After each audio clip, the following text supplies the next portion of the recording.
They say the next big thing is here, that the revolution's near. But to me it seems quite clear that it's all just a little bit of history repeating.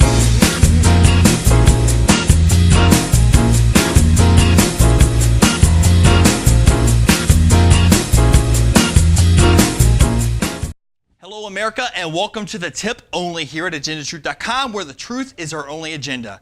Tonight, we have a very interesting episode for you. I've been diving into my studies to bring you this information to your attention, and I will say it's been a very interesting and a fun journey for me in the investigative process.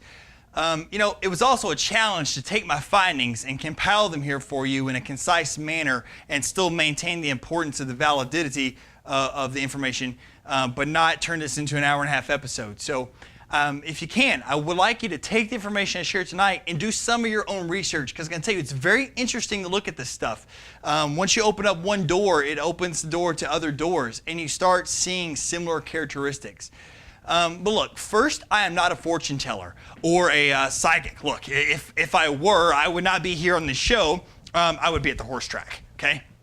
But however, I am a student of history. I enjoy reading, and I highly recommend that you should. I know a lot of people say that they don't enjoy reading and things, but sometimes start off slow. Pick up a book and read for 15 minutes or something of that nature. Before you know it, you're reading for 20, you're reading for 30. You will learn a whole lot more from reading books than you will from watching television of the non-reality TV and the mainstream media. Believe me, it'll open your eyes.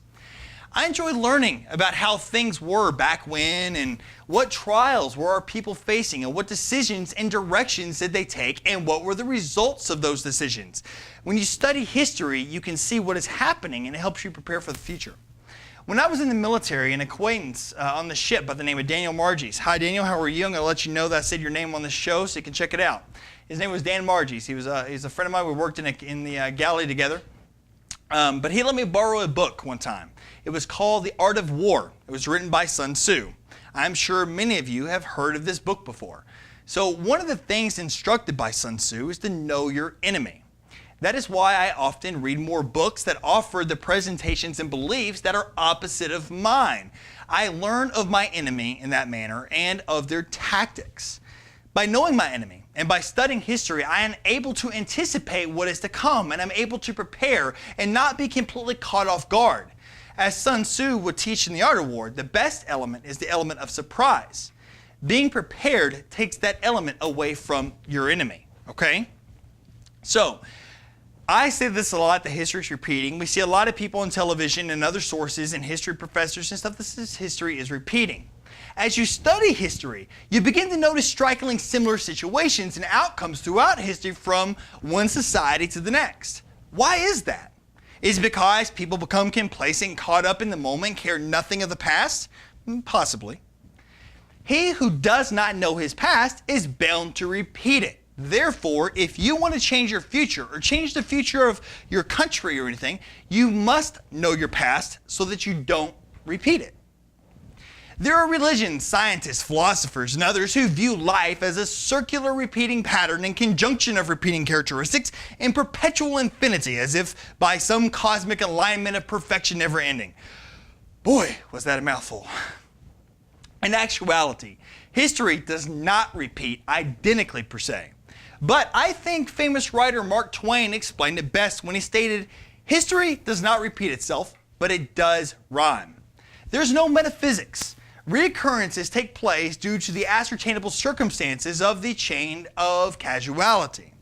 Which brings me back to reading books. I've always had one of those personalities that whenever you are told not to do something, I have a tendency that I want to do it, or if someone tells me I can't do something, then I want to do it just to prove to them that I could. So there's a book that I began reading not too long ago that I should have read a long time ago. It is a book that you're warned not to read, or if you do, you'll be flagged by the FBI. And let me tell you that if you check this book out at your local library, you're probably going to receive a few daunting glances in your direction. But we must study history in the words that writers write and take them at their word. For the purpose of studying history, I began reading a book by Adolf Hitler titled Mein Kampf. Now look, I stand with Israel, okay? I am not a hate monger. I stand with Israel. What Hitler and the Germans, the Nazi Party, did to the world and to the Jewish people was monstrous. I mean, just a monster. Horrible. Shouldn't have happened, okay? I stand with Israel. But you've got to study the writings of your enemies so you understand their tactics, okay? Hitler wrote this book right here while serving time in prison for his involvement in the Beer Hall Putsch Rebellion. There are several things of this book that interest me, but I'm only going to focus on a few. I'll leave the rest for your own discovery. I highly recommend that for the sake of studying history, that you pick up a copy of this and you read it. You'll see why. First, this book was written and published before Hitler ever even came to power. He spelled out in black and white and for all to read what his plans were and how he was going to do it. It is astonishing to me that the world, post-1945 should have been so shocked to have learned of the horrors that occurred to the Jewish people. The world should have been ashamed because they were forewarned right here of what was to come. And the world sat idly by with just disbelief and, oh, that's not going to happen. He's just a madman. He's just using political rhetoric. And the world continued in their daily task of nonsense, not wanting to face the negative truths of the era. We humans are so easily the victims of casuality that in history we have ignored the ramblings of madmen, turned our eyes away from reality in a hope of living in a state of perceived happiness, and we often bury our heads so far deep into the sand until we hit rock. We do it time and time again. And my friends, fellow Americans, it is happening yet again. The other issue regarding the writings of Hitler that astonished me was his referencing of his history. He wrote of his earlier life experiences in some effort to provide justification for his course, as if to say, when the world finally convicts me of the things that I am going to do, I will be able to point out and say, here's why. What Hitler writes opened a door that has led me to what I'm about to reveal to you. Early in this book, Hitler, I'm going to go over to this chalkboard real quick. Early in this book, Hitler makes reference to his experience during the years between 1910, to 1915. Now, let's just connotation that 100 years later and say 2010 to, we're in 2012, but let's just pretend that we're going through this era. But we're about all right here together, right? Whoops, erase that. We're about right here with 1912, and we're here with 2012, okay? Keep in mind, World War I started in 1914. During this period, there was a rise of Marxism. Okay? More talk of Marxism and communist policies. The Marxist communist ideologies were not the leadership at the time, but they were beginning to make their presence known and very, very aware. There was also a social democratic movement for social justice that would utilize tactics of protest and rioting as their weapons for intimidation. The Marxists were willing to use the social democratic movement to further their own agendas. The movement was often in the structure of the lower and middle class against the uber rich.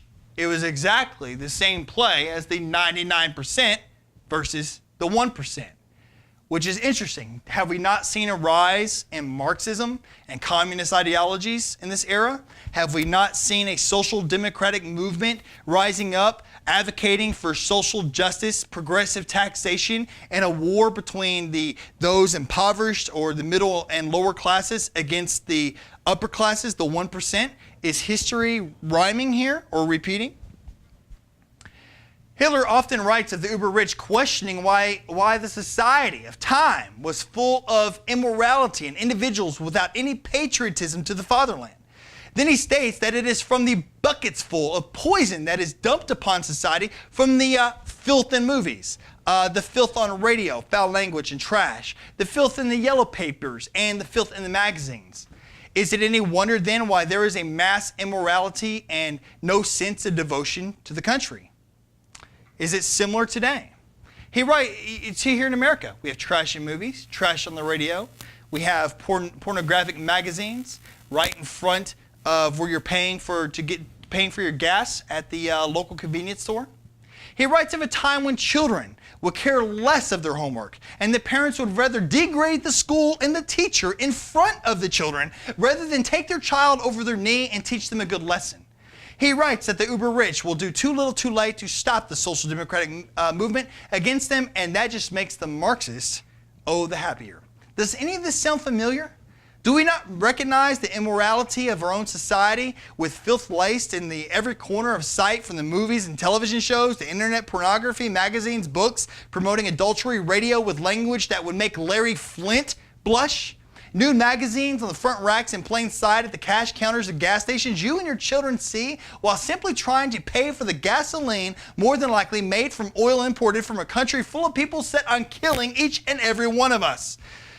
Our children, our future, have no real sense of patriotism and national pride or interest in the preservation of our Constitution. They're becoming adults with no foundational understanding of the creation and reasoning for the creation of our country. Their education is lacking and unchallenging. Do parents of today not ridicule the teacher and educational system rather than teach your child the importance of adherence of respect to those in authority and to follow instruction? Does any of this ring a bell? Is it sounding familiar? During this era, there was a general anti-Semitism movement occurring. On any given day, Hitler could walk the streets and be given one pamphlet after another riddled with evil hate propaganda against those of Jewish descent. Is that not happening today? A few weeks ago, a young man was beaten up and had his mouth stapled shut, simply because he was Jewish. An entire neighborhood was just vandalized. Swastikas were spray painted on mailboxes and on homes. We are seeing those in other countries calling for the destruction and total annihilation of Israel. We are even seeing candidates for U.S. Senate and Congress running and unashamedly expelling, just profusing anti-Semitic hate from their tongues as part of their beliefs and platform. And we don't tell them to get off the ticket. Hitler writes of the high unemployment and harsh economic times during this period. Do we have that now all over the world? In reading this and the time frame in which Hitler is referencing, I noticed that the same things that were occurring before World War I are the same social dilemmas and issues occurring almost exactly 100 years later today. It's practically identical. I'm going to tell you, if you pick up and read this book, every page is going to make your jaw drop. You would think that this was written by someone yesterday and published today and number one seller or something. It made me question. When I read that notice, it made me question, are there other things that are matching up similar to this period 100 years ago that can offer us some insight that we can utilize today? For right now, for you and me, for our era. This is where things become very interesting. So let's go to the chalkboards, okay? Now, keep in mind that history does not repeat in some cosmic form of perfection. Remember, history does not repeat, but it rhymes. So there can be some slight differences here and there. So let's look at this chalkboard here. Theodore, quote-unquote Teddy, he hated being called Teddy, but Theodore Teddy Roosevelt was president from 1901 to 1909. He was a leader in the Republican Party and had a cowboy persona about himself. George W. Bush was president from 2001 to 2009. He was a leader in the Republican Party and also had a cowboy persona about himself. Teddy Roosevelt was also a leader of the progressive movement. George Bush utilized and instituted many progressive tactics and legislation. Teddy Roosevelt attended Harvard, as did George Bush. Teddy was the former governor of New York. Bush was the former governor of Texas. They were both governors. Roosevelt was criticized for his liking of war and imperialism on nations he considered uncivilized. How about George Bush? Ring any bells? Roosevelt believed in vigorous government intervention to protect the people from the selfish interest.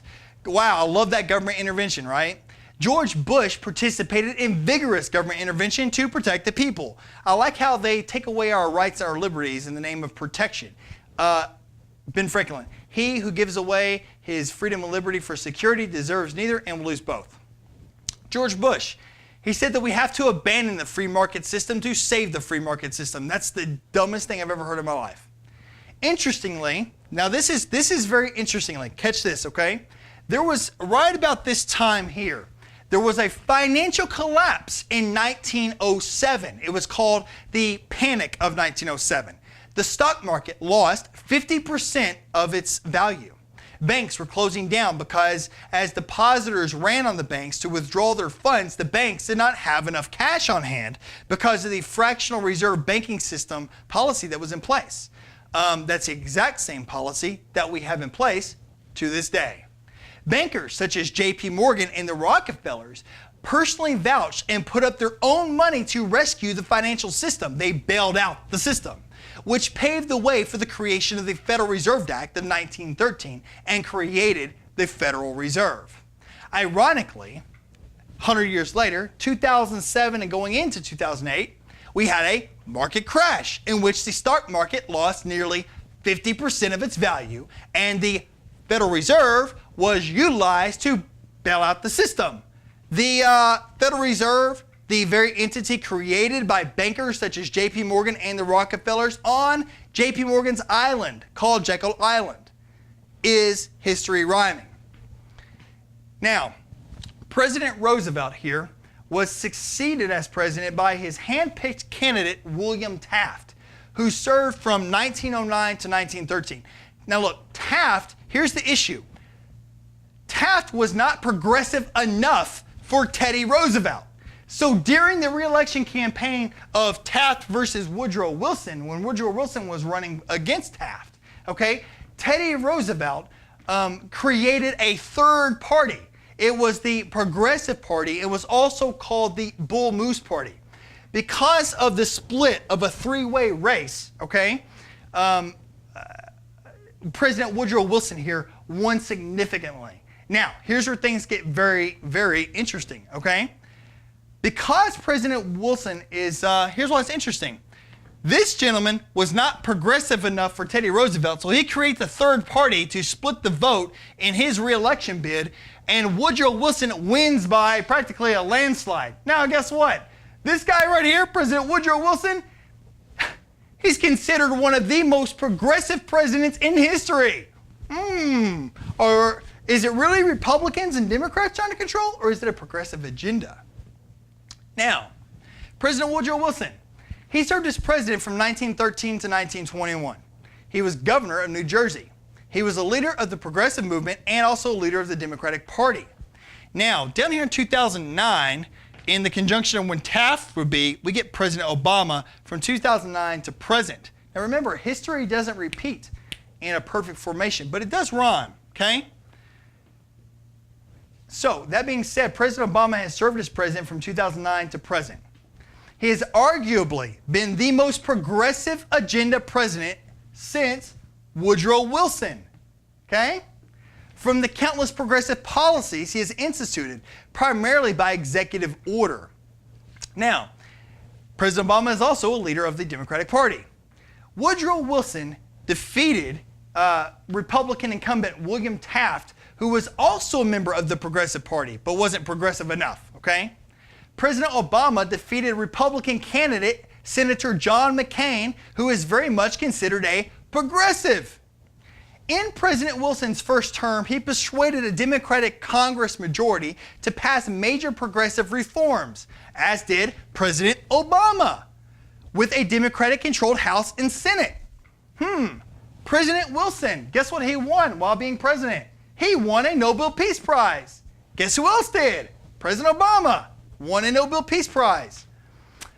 Guess what? Which union helped President Woodrow Wilson during his campaign for elections for president?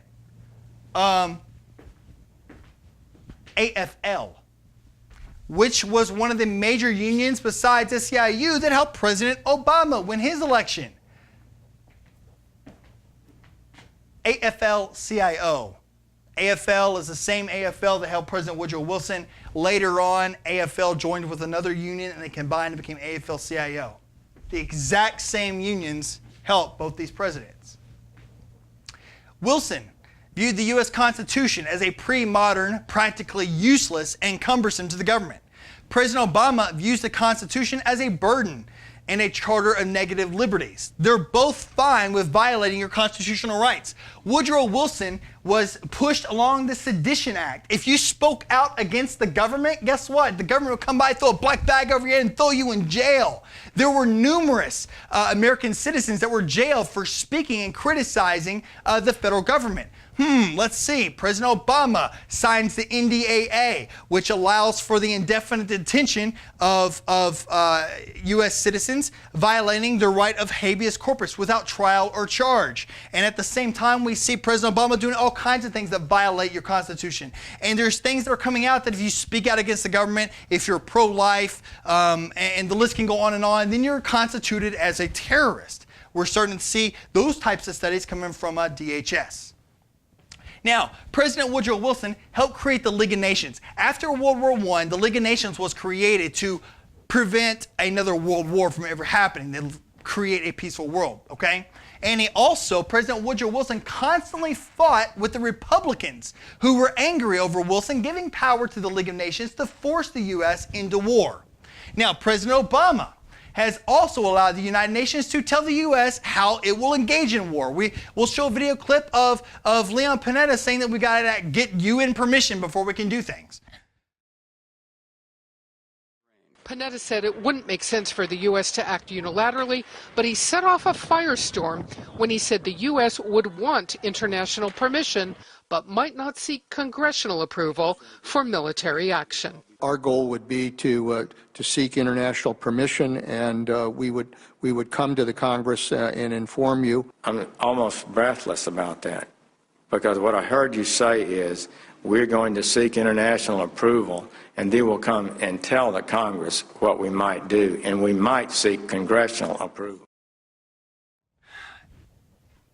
Continuing on, President Wilson, during his re-election bid, said that he would keep the United States out of World War I. After the election, he entered America into World War I, stating that his previous stance is now irrelevant now that Germany has said it would use submarines to sink any vessel approaching the ports of Great Britain, Ireland, or the west coast of Europe. President Obama tries to keep America out of wars. He's working to postpone the attack on Iran until when? After re-election. How about Iran threatening to use submarines to close down the Strait of Hormuz? In Wilson's re-election bid against Republican and progressive Charles Hughes, Wilson ignored Hughes and constantly attacked former President Teddy Roosevelt. So when Woodrow Wilson ran for re-election in the 1916 re-election against Republican candidate but also progressive Charles Hughes, Wilson practically, I'm not even going to deal with this guy, and he constantly attacked former President Theodore Roosevelt. President Obama constantly attacks former President George W. Bush. He is practically ignoring Mitt Romney and blames everything on George Bush, right? The election between President Wilson and Charles Hughes was extremely close. It was a close election. Woodrow Wilson barely won re-election. Okay? Also very interestingly, Charles Hughes was a former governor of New York. Woodrow Wilson is the former governor of New Jersey. But Hughes was known for being extremely progressive in his policies while governor. There were several comments during the re-election that it was said that during the election bid against President Woodrow Wilson, that the only thing different between President Woodrow Wilson and Republican candidate Charles Hughes was a shave.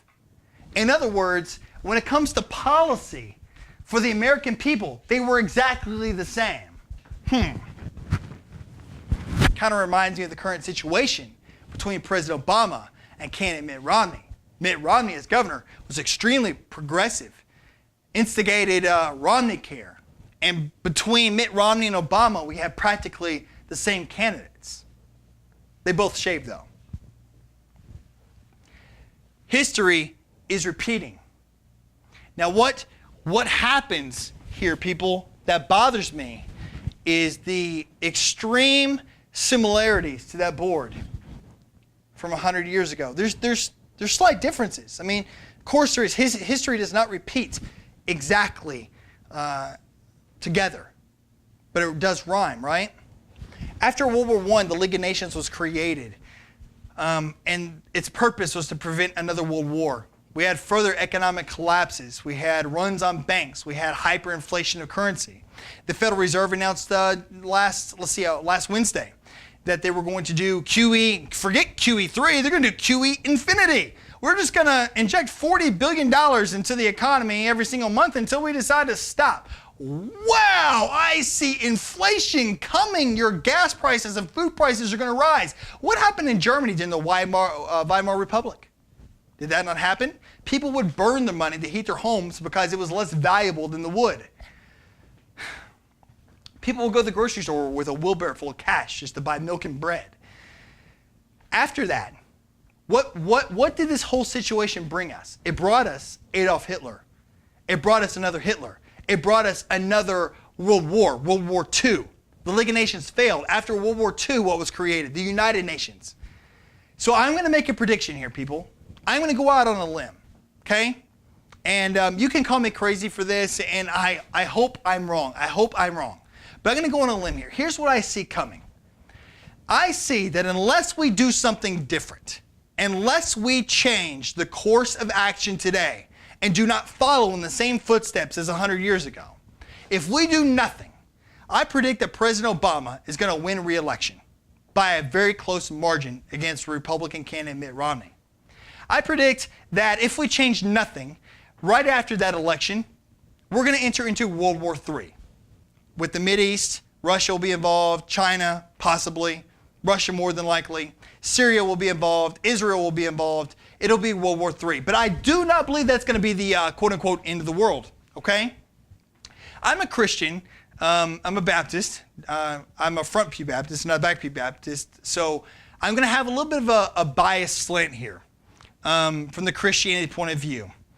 In the book of Revelations, it says that the temple will be rebuilt and the Antichrist will stand in the temple in the end of days. Well, the temple currently is not rebuilt, and it has the Muslims' Dome of the Rock sitting on top of it. The big question that people have always had is how can the Israelites rebuild the temple and not cause an extreme problem by tearing down this Dome of the Rock? I have a prediction that if we change nothing, when Barack Obama wins re-election and we enter into World War III, and the chaos that will ensue, somehow, some way, the Dome of the Rock will be destroyed by a bombing. I think Israel will survive. And in that period is when they will rebuild the temple. At the same time, we've seen a big push by the global elite for a one world government, a one world currency, a one world, a new world order, so to speak. In order to do that, we have to get rid of the United Nations or render it useless. The purpose of the United Nations is to prevent another world war. Well, guys, World War III is coming.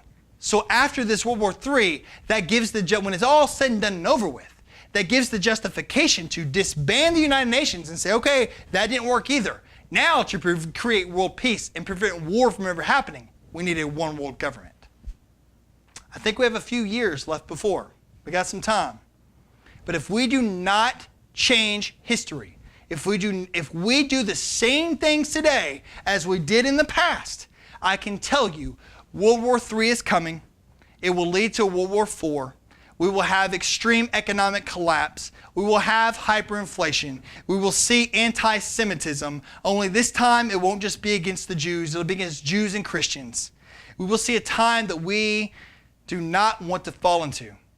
Wake up, America. You can change your future. You can change your future by not repeating the same things as the past. I hope you found this interesting. It gives you something to think about. It gives you something to look into. I want you to look into this for yourself. Thank you for tuning into The Tip, only here at agendatruth.com, where the truth is your only agenda. Good night, America, and we'll see you next week.